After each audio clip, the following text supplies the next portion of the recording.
Hey, it's Big V, Verl Workman here. We're talking teams and we're talking about my favorite subject.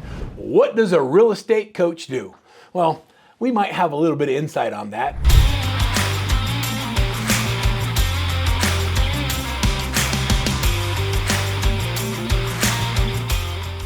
Having a coaching company with over 100 coaches, working with hundreds of real estate agents, leaders, and teams, we have found that coaching is different than what a lot of people think it is. Let me give you an example. I remember my sister married a guy from Texas, living in Phoenix, Arizona. He was a golf pro. Blair is a good guy and an unbelievable golf teacher. He worked with low handicappers, people from the U of A. People would fly in to take golf lessons from him because he was such a good golf instructor. And I remember going to Phoenix, and I took my clubs with me, and it was like 11 o'clock at night, and Blair says, okay, now we can go out. I guess that's when you play golf in Phoenix when it's 120 degrees outside. We got to the driving range, and I'm watching as we walk by all these people, and there's all these people hitting balls at the driving range. And I said, wow, these people are really dedicated. They must get a lot better doing that. He goes, no, they don't get any better. I'm like, well, what do you mean? He says, well, watch this guy. We stood back, and he says, look at how he comes over the top with his swing. He says, he's practicing a bad swing, and he's committing it to muscle memory. And so when he goes out to play golf, all he's done is practice the bad thing or the wrong thing over and over and over again. I thought that was a really mean thing to say as we walk down the driving range. And we get to the very end, and Blair's got set up a video camera, and he's got a cart, and he says, now, Verl, what I want you to do is I want you to go and I want you to hit a couple of balls. And so he teed a couple of balls,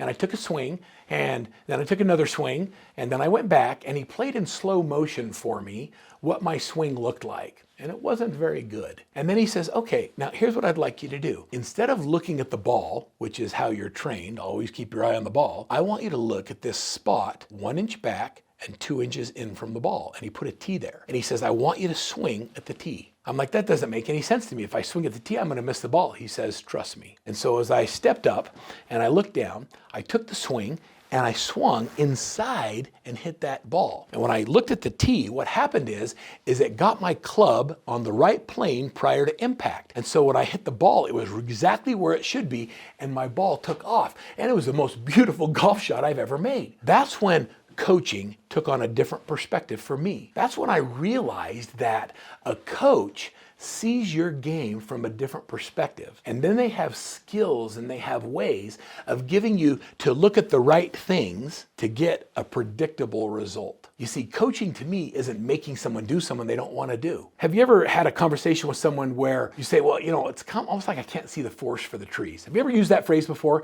I can't see the forest for the trees.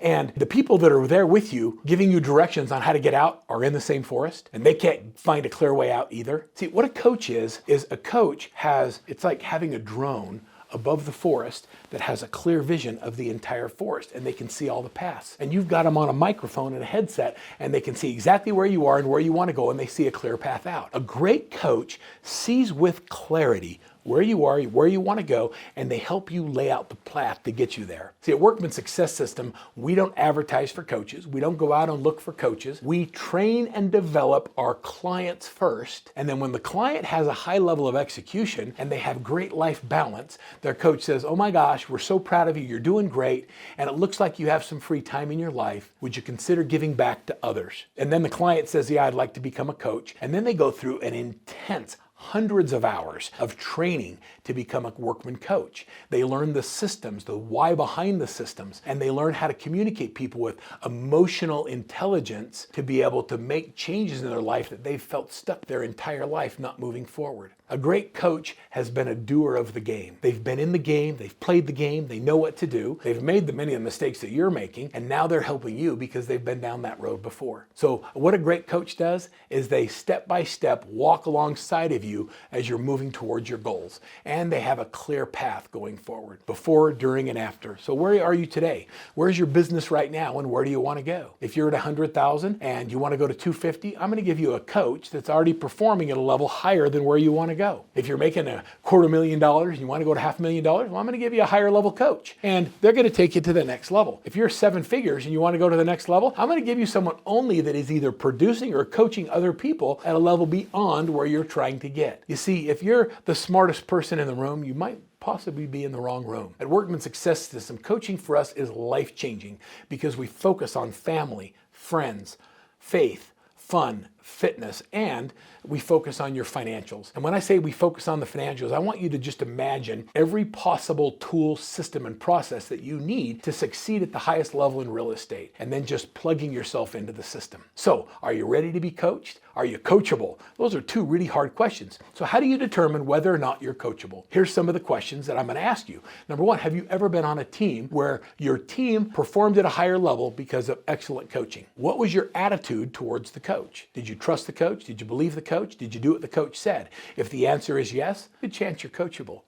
If you've been on teams where you felt like you knew more than the coach and you didn't do anything they said and you got your numbers but the team didn't do well, it's possible you may not be a good fit. You see, not everybody is the right person for coaching. I remember I worked several years ago with a group of Olympians, and I got to work with some of the greatest Olympians building a team program called Team USA Coaching. And as I'm working with these Olympians, I got to meet them, and these are people that had like the first American gold medal in gymnastics and the first all-around gold medal. I met the man who had 4 gold medals and 3 silver medals in swimming. I met a gal who was an Olympic gymnast who fractured her vertebrae prior to the Olympic trials and got busted out of the Olympics. 2 years later, after recovering, she found herself on the ski jumps in Park City, Utah, and she was doing jumps off the ski jump, and the Olympic coach saw her and says, "You could do that in the Olympics." He then trained her. She went to Nagano, Japan as an unknown and won a gold medal. I got to work with people who have achieved unbelievably great things through all kinds of adversity. And the one thing they'll tell you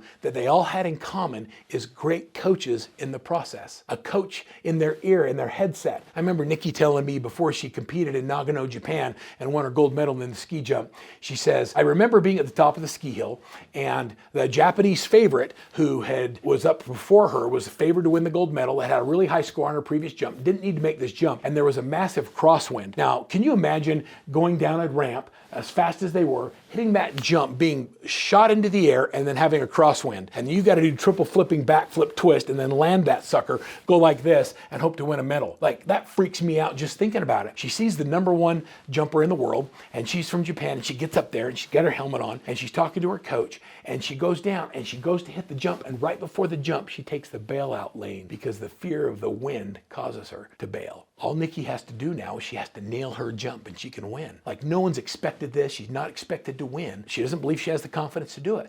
And she says, "I can tell you exactly what my coach said to me. We've trained in conditions worse than this. I know you can do it. I believe you can do it. I've seen you do it. Now go do it." And she said, with the voice of her coach in her head, she said, 3, 2, 1, green light. And I wish you could see this, is because as she goes down the jump, the camera goes to her parents, and her parents are looking out big eyes. And then she hits that jump, boom, goes into the air, does her triple flipping back thing, lands it, nails it, comes up with 2 hands. The crowds go crazy. Her mom starts bawling, and she'll tell you that the difference between her gold medal and her no medal was the voice of her coach in the ear. Who's that to you? Do you have someone that believes in you more than you believe in yourself, that sees the greatness in your potential? If not, maybe it's time. Well, that's what a great coach does for you. They inspire, they develop, they train, and they give you everything you need to succeed. One last quick coaching story. I remember flying back from Atlanta to Salt Lake City, and I sat by a gal that had these massive thighs, big muscled legs.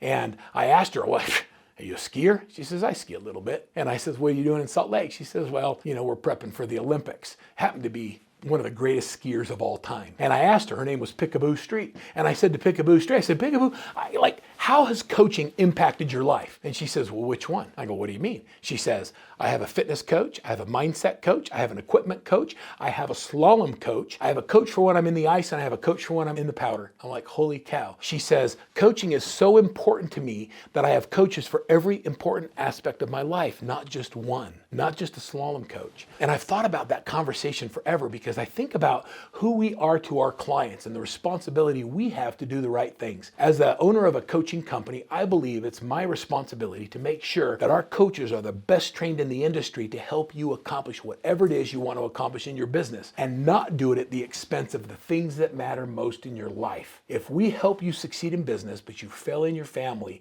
then I believe we've let you down. I believe you can have it all. I believe you can accomplish great things. I don't even think you've begun to accomplish what is possible for you in your life. There's unbelievable potential out you, and maybe it's time that you have someone that can help you see that potential. Jump in, schedule a free coaching consult. I'd love to have a conversation with you, work with one of our people, and let's see if we can help you take off and hit that next level.